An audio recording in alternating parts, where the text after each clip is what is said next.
Il y a plusieurs façons de réaliser une table des matières, dont la table des matières manuelle, ce dont il sera question dans cette vidéo. La table des matières suit la page titre. Pour la créer, il faut aller dans l'onglet Références et cliquer sur Table des matières et dans le cas présent, Table des matières manuelle. Elle apparaît alors, on peut changer les titres pour les titres employés dans le travail. Pour les bénéfices de cet exemple, nous aurons une introduction,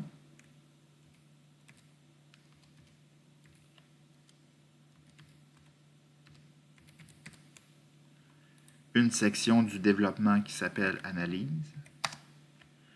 Remarquez ici que Word, sans l'avoir demandé, a créé un espace.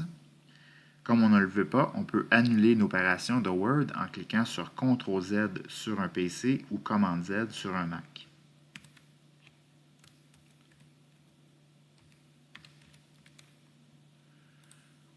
Nous allons également ajouter des parties à cette section Analyse, qui sont numérotées selon le système décimal, c'est-à-dire 1.1.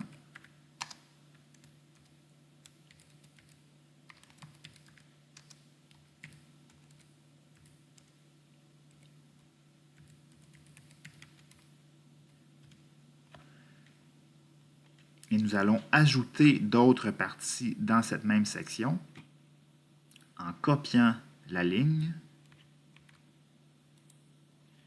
et en la collant après avoir appuyé sur Entrée.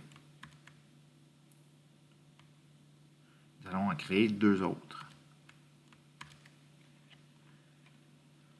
On peut après coup changer la numérotation et le nom des intertitres.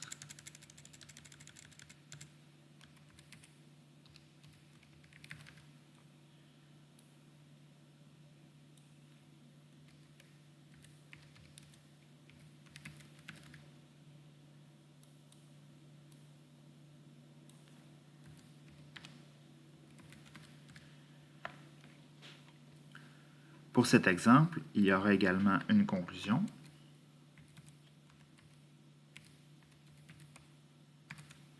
et une médiographie. La médiographie étant une section en soi, on copie une ligne de section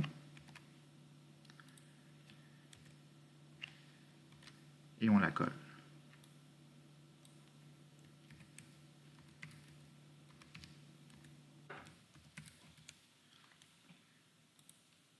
Ces autres parties ne sont pas nécessaires. On peut alors les supprimer.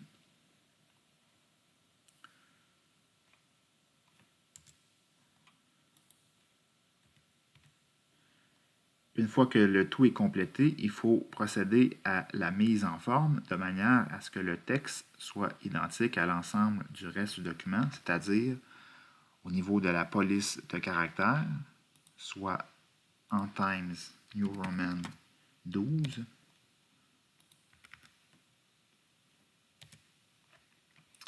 la table des matières est à interligne simple, en s'assurant que l'espacement avant et après est à 0 point.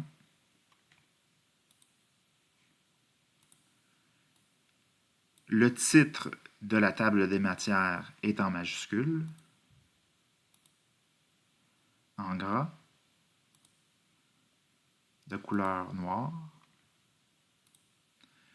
Ce titre, comme les autres sections, est suivi de 4 espaces à interligne simple.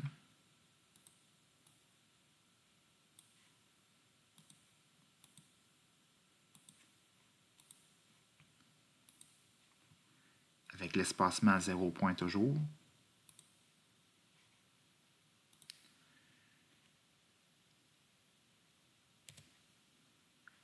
Le titre des sections non numérotées en majuscules sont également séparés par des espaces, en plus d'être en gras. Le tout à interligne simple, avec des espacements avant et après à 0 point.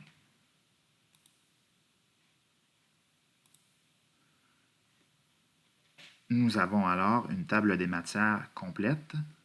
Une fois que le travail est réalisé, il suffit d'ajuster au besoin les numéros de page.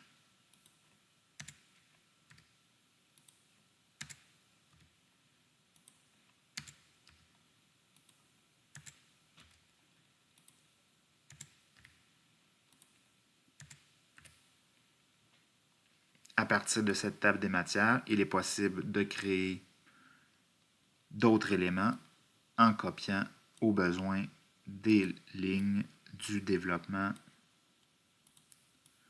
ou des autres sections.